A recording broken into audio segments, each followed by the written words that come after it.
नमस्कार दोस्तों, आज हम इस वीडियो में साइंस के इम्पोर्टेंट प्रश्नों को कवर करेंगे। अगर आप UP TET, C TET, super TET, लेखपाल या किसी अदर कॉम्पिटिटिव एग्जाम की तैयारी करते हैं तो ये क्वेश्चंस आपके लिए काफ़ी इम्पोर्टेंट साबित होंगे। यहाँ पर दोस्तों स्टार्ट करते हैं क्वेश्चन नंबर 101 से। पूछा गया है भार की एसआई इकाई क्या है। तो देखिए, भार की एसआई इकाई जो होती है बल की एसआई इकाई के बराबर होती है। तो आप कहेंगे बल की जो एसआई इकाई होती है क्या होती है? बल का जो एसआई मात्रक होता है न्यूटन होता है।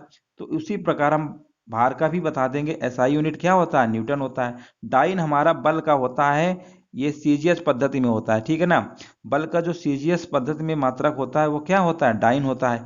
किलोग्राम की अगर हम बात करते हैं ना तो ये द्रव्यमान का मात्रक होता है, याद रखिएगा। इसका right answer option number B हो जाएगा। अगला प्रश्न देखते हैं। यहाँ पर देखिए पूछा गया है कार्य करने की दर या ऊर्जा स्थानांतरण की दर को क्या कहते हैं। अब देखो, कार्य करने की दर या कार्य करने की क्षमता को क्या कहते हैं, तो इस प्रश्न का राइट आंसर बताइए क्या होगा। तो उसे हम क्या कहते हैं? शक्ति कहते हैं। क्या कहते हैं? शक्ति कहते हैं, सामर्थ्य कहते हैं, ठीक है। और यहाँ पर इसका अगर हम फार्मूले की बात करते हैं, शक्ति बराबर क्या होता है? W/T होता है, यानी कार्य बटे समय। आगे हम बढ़ते हैं।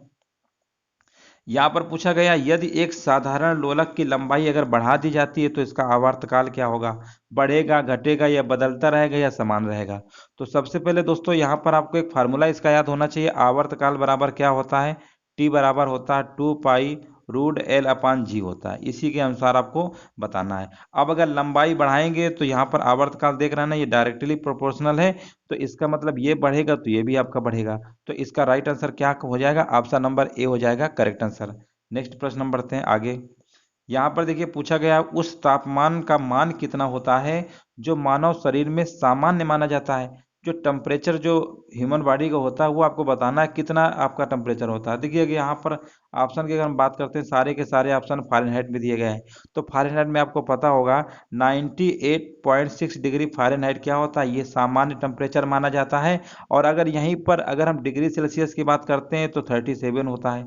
अगर हम केल्विन की बात करते हैं तो 310 केल्विन होता है। तो इसके देखिए टेम्परेचर 3 प्रकार के होते हैं। डिग्री फ़ारेनहाइट की बात करेंगे तो 98.6। अगर डिग्री सेल्सियस में बोलेंगे ना, इसको भी सामान्य ही तापमान बोलेंगे मानव शरीर का, ठीक है ना। और इसको केल्विन में बोलते हैं। तीनों का मतलब एक ही है, ठीक है ना। चलो आगे हम बढ़ते हैं। नेक्स्ट प्रश्न देखते हैं। ध्वनि गमन नहीं कर सकती। अब देखिए, ध्वनि को गमन करने के लिए माध्यम की जरूरत पड़ती है और ध्वनि बिना माध्यम के गमन कर ही नहीं सकती है। तो इसका मतलब यहाँ द्रव, ठोस, हवा यहाँ तो गमन कर सकती हैं, लेकिन निर्वात में क्या होता है? निर्वात में माध्यम की जरूरत नहीं पड़ती है।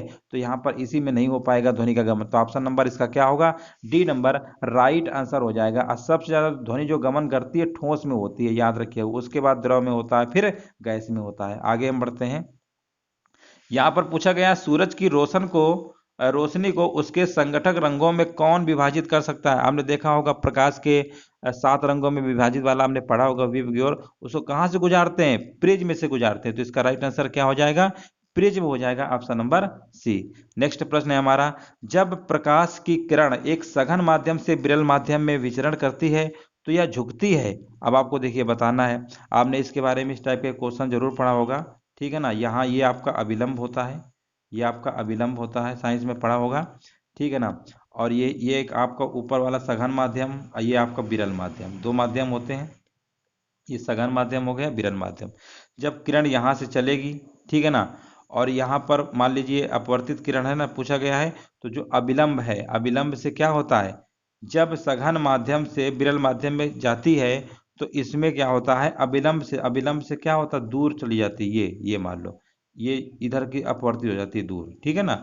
अभिलंब से दूर की तरफ जाती है, इधर की तरफ चलने लगती है। तो अभिलंब से दूर जाती है। और ये भी आप याद रखिएगा कि विरल माध्यम में जो प्रकाश की चल सघन माध्यम की अपेक्षा अधिक होती है। तो ऑप्शन नंबर जाएगा अभिलंब से दूर और तीव्र गति। ये भी याद रखिएगा, क्वेश्चन काफी अच्छा है। अभिलंब से दूर के दो ऑप्शन आपको दिख रहे थे, लेकिन यहाँ पर अगर हम स्पीड की बात करेंगे तो स्पीड में यानी प्रकाश की चाल जो होगी सघन माध्यम यानी विरल माध्यम में जो होती है सघन माध्यम की अपेक्षा क्या होती है? अधिक होती है। तो इसका राइट आंसर क्या हो जाएगा? Option number D number correct हो जाएगा। नेक्स्ट प्रश्न बढ़ते हैं आगे। यहाँ पर पूछा गया 10 वोल्ट के विभवांतर वाले दो बिंदुओं पर 5 यानी कूलाम के चार्ज को स्थानांतरित करने में कितना कार्य करना पड़ता है। तो देखिए, कार्य बराबर आपने फार्मूला पढ़ा होगा। कार्य बराबर क्या होता है? कार्य बराबर होता है विभवांतर सीधे आपको बस फार्मूला याद होना चाहिए, फार्मूला बेस्ड प्रश्न है। विभवांतर गुणे आवेश होता है, कार्य बराबर क्या होता है, विभवांतर गुणे आवेश होता है। विभवांतर आपका दिया गया है 10 वोल्ट दिया गया है, 4 दिया गया है 5, आप इसको सॉल्व कर लेंगे तो आंसर कितना आ जाएगा 50 जूल। कार्य का मतलब जूल में लिखेंगे तो 50 जूल वाला टिक करिए, क्योंकि सारे ऑप्शन हमारे 50 के दिए हैं, तो इसका यूनिट भी विशेष ध्यान रखिएगा, नहीं तो फिर प्रश्न आपका गलत हो जाएगा। अब देखो यहाँ पर एक और प्रश्न आ गया है हमारा, यदि कॉइल का प्रतिरोध 750 ओम है तो 220 वोल्ट स्रोत से इलेक्ट्रिक हीटर कॉइल में कितनी धारा प्रवाहित होगी। तो आपने पढ़ा होगा V बराबर आई आर, ये पढ़ा होगा वोल्टेज करंट और रेजिस्टेंस में रिलेशन होता है। आई बराबर पूछा गया करंट V अपान आर, यानी वोल्टेज अपान रेजिस्टेंस। वोल्टेज क्वेश्चन में दिया गया है 220 वोल्ट है, रेजिस्टेंस की बात करते हैं 750 है, भाग करेंगे तो आपका आंसर आ जाएगा 0.9 एम्पियर, यानी ऑप्शन नंबर ए वाला करेक्ट आंसर हो जाएगा। उद्योगों और वाणिज्य प्रतिष्ठानों में उपयोग की जाने वाली ऊर्जा को आमतौर पर किसमें दर्शाया जाता है। तो देखिए यहाँ पर अगर हम इंडस्ट्रियल वगैरह की अगर हम बात करते हैं तो वहाँ पर जो ऊर्जा होती है किलोवाट घंटा में दर्शाया जाता है। अब अगर प्रश्न ये पूछ लेता है कि 1 किलोवाट घंटा, यानी इसी को एक यूनिट बोलते हैं, ठीक है ना, तो 1 किलोवाट घंटा याद रखिएगा, 1 किलोवाट, 1 किलोवाट घंटा बराबर होता है 3.6 इंटू 10⁻⁶ जूल। ये भी याद रखिएगा, कई बार प्रश्न में पूछा गया है कि 1 किलोवाट घंटा किसके बराबर होता है, तो 3.6 इंटू 10⁻⁶ जूल के बराबर होता है। अब हम आगे बढ़ते हैं, यहाँ पर पूछा गया है प्रकाश बल्ब का फिलामेंट जो होता है बनाने के लिए किस धातु का उपयोग किया जाता है। अब देखो यहाँ पर सभी को पता होगा कि यहाँ पर नाइक्रोम, कॉपर, निकिल, तो टंगस्टन का प्रयोग किया जाता है। अब टंगस्टन का प्रयोग इसलिए किया जाता है क्योंकि इसका गलनांक जो होता है, गलनांक क्या होता है, गलनांक अधिक होता है, गलनांक तो अधिक होता है और साथ में इसका प्रतिरोध भी अधिक होता है, प्रतिरोध भी सबसे अधिक होता है, ठीक है ना, तभी जल्दी गलता नहीं है। प्रतिरोध भी सहन की, इसके सहने की क्षमता बहुत अधिक होती है। और इसका अगर मेल्टिंग पॉइंट गलनांक अगर पूछ ले तो आप याद रखिएगा इसका गलनांक कितना होता है, गलनांक इसका होता है 3380 डिग्री सेल्सियस, समझ लीजिए कितना ज़्यादा होता है, तो 3380 डिग्री सेल्सियस होता है। और टंगस्टन गर्म होकर प्रकाश उत्पन्न करता है, तभी हमें रोशनी की अनुभूति होती है। आगे बढ़ते हैं, भारत ने अपने पहले परमाणु उपकरण का परीक्षण कहाँ किया गया था।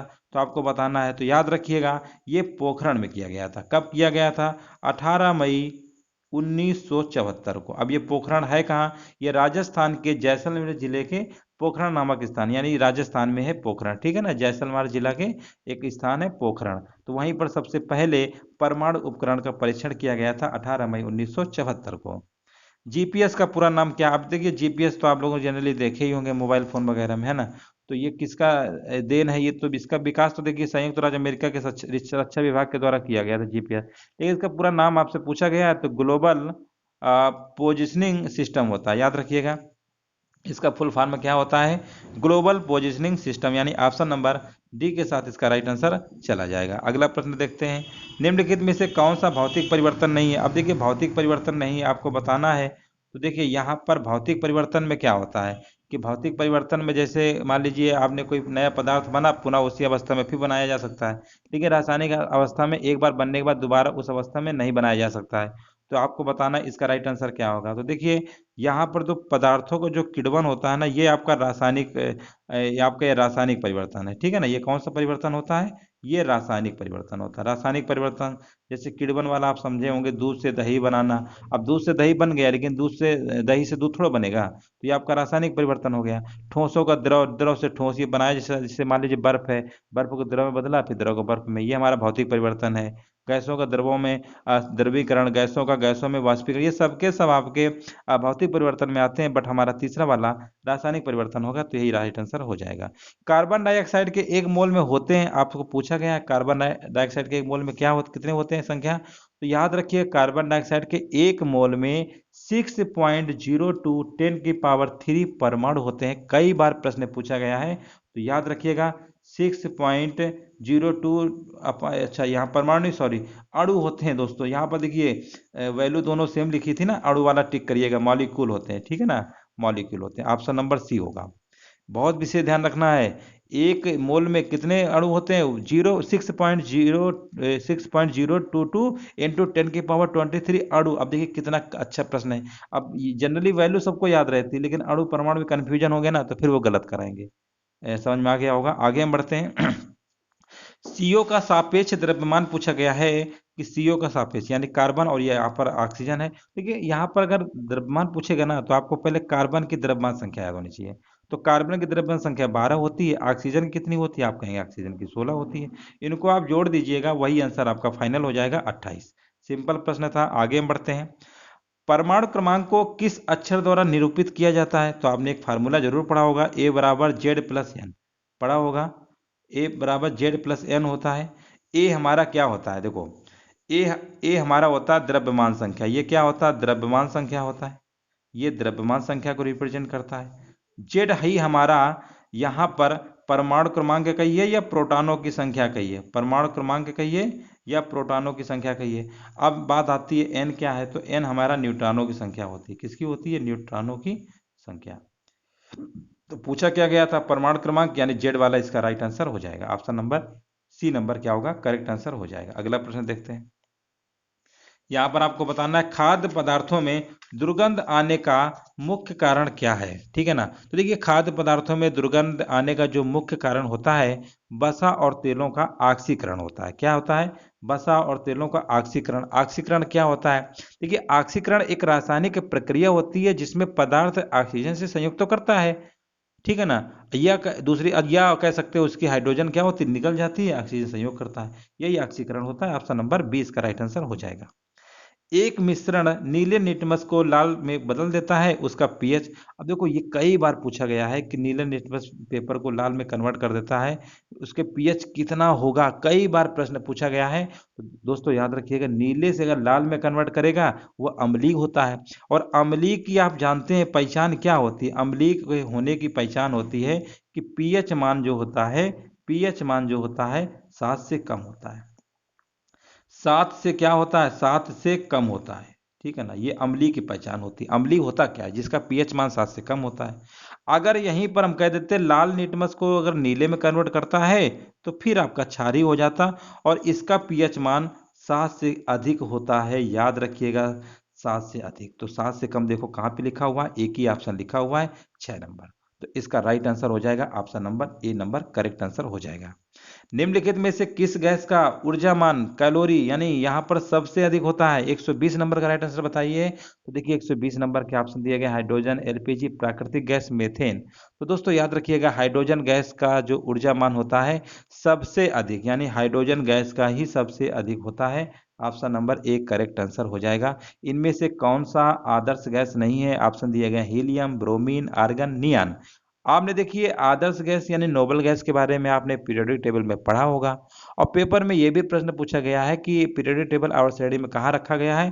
तो आप याद रखिएगा 18वें स्तंभ में, यानी 18वें यहाँ पर ग्रुप में रखा गया, 18वें स्तंभ में, ठीक है ना, ये आपने पढ़ा होगा 18वें ग्रुप में रखी गई है।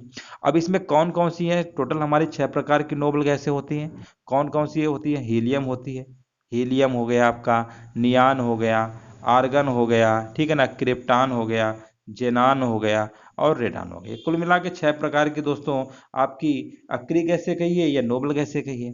तो अब आप कहेंगे इसमें जो है ब्रोमीन वाला नाम नहीं आया है, तो यही वाला ऑप्शन इसका सही हो जाएगा। ब्रोमीन हमारा हाइड्रोजन्स में आता है, ठीक है ना। तो ऑप्शन नंबर इसका बी नंबर करेक्ट आंसर हो जाएगा। दूध वाला ताजे दूध में थोड़ा सा बेकिंग सोडा मिलाता है, क्यों मिलाता है, इसीलिए मिलाता है, दूध वाले दूध का काम रहता है। क्यों मिलाएंगे भैया, इसीलिए मिलाते हैं दूध को काफी समय तक स्टोर रखे रहें, दूध जल्दी से फटे ना। अब फटे ना तो ऑप्शन देखिए कहाँ लिखा हुआ है, दूध के अम्लीकरण को रोकने के लिए। जब अम्लीकरण होगा ही नहीं, दूध फटेगा ही नहीं। तो ऑप्शन नंबर 122 नंबर का ए नंबर हो जाएगा, ठीक है ना। चलिए बिल्कुल सही जवाब है, ऑप्शन नंबर ए इसका राइट आंसर होगा। आगे हम बढ़ते हैं, यहाँ पर पूछा गया है स्टेनलेस स्टील किस कारणवश जंगरोधी है। तो देखिए स्टेनलेस स्टील में जो क्रोमियम की जो उपस्थिति होती है, इसी की वजह से ये जंगरोधी होता है, ठीक है ना। तो यहाँ पर यही पूछा गया था, तो ऑप्शन नंबर इसका डी नंबर करेक्ट आंसर हो जाएगा। यहाँ पर देखिए अगला प्रश्न है, इंपॉर्टेंट है, का प्रयोग कारों में पेट्रोल के साथ ईंधन के रूप में किया जाता है। तो देखिए किसका प्रयोग यहाँ पर कारों में पेट्रोल के साथ किया जाता है, तो वो आपका किया जाता है एथेनॉल। एथेनॉल का मतलब होता है एथिल एल्कोहल। एथिल एल्कोहल का फार्मूला क्या होता है, C2H5OH, ठीक है ना। एथेनॉल यानी एथिल अल्कोहल को कहते हैं और इसी का प्रयोग किया जाता है। और आपने देखा होगा कि एथिल अल्कोहल जो होता है पीने के योग्य भी होता है, लोग जो शराब पीते हैं उसमें एथिल अल्कोहल ही होता है, ठीक है ना। और अगर हम मेथिल अल्कोहल एक पढ़े होंगे, CH3OH होता है, ये मेथिल अल्कोहल होता है। अगर इसको पी लेंगे ना तो ये मर जाएंगे, इंसान की मृत्यु हो जाती है, याद रखिएगा, मेथिल अल्कोहल के पीने से। तो जनरली लोग क्या पीते हैं, एथिल अल्कोहल पीते हैं। अल्कोहल तो लोग कह देते हैं अल्कोहल में मेथिल भी होता है एथिल भी होता है, तो पीते कौन से हैं, एथिल अल्कोहल पीते हैं शराब वगैरह में, ठीक है ना। आगे हम बढ़ते हैं, संतृप्त हाइड्रोकार्बनों को क्या कहा जाता है, वेरी वेरी मोस्ट इंपॉर्टेंट प्रश्न है, 125 नंबर का, दोस्तों याद रखिएगा। संतृप्त हाइड्रोकार्बनों को क्या कहा जाता है, इन्हें एल्केन कहा जाता है, या इन्हीं को दूसरा एक नाम होता है पैराफिन, याद रखिएगा। कई बार तो पेपर में पैराफिन से पूछ लिया गया है, यहाँ पर पैराफिन कहिए या आपका एल्केन कहिए, ठीक है ना। इस तरीके से, और ये इस ऐसे जो एल्केन श्रेणी के होते हैं हाइड्रोकार्बन, इनका फार्मूला क्या होता है ये भी याद रखिएगा, CnH2n+2, इस फॉर्मेट में होते हैं। जैसे आपका मेथेन हो गया, एथेन हो गया, प्रोपेन, ब्यूटेन, एन एन, ये सब में लगे होते हैं ना, ये सब आपके संतृप्त हाइड्रोकार्बन के श्रेणी में काउंट होते हैं, ठीक है ना। तो इस तरीके दोस्तों हमने आज आपके सामने जो प्रश्न साइंस के थे इंपॉर्टेंट प्रश्नों को कवर किए हैं। और डेली आपको एक वीडियो जो है सुबह मॉर्निंग में 10 बजे मिलेगी। आप लोग रेगुलर, नोटिफिकेशन ना आए तो वीडियो पे जाके विजिट करिए और क्वेश्चन देखिए, आपको आगामी एग्जामों में आपका इसका जरूर फायदा मिलेगा। और यहाँ पर किसी भी प्रश्न में अगर आपको डाउट हो तो जरूर पूछ लीजिएगा। और आपके 25 प्रश्नों में से कितने आपके सही हुए हैं, ईमानदारी से कमेंट करके जरूर बताइएगा। वीडियो देखने के लिए दोस्तों धन्यवाद।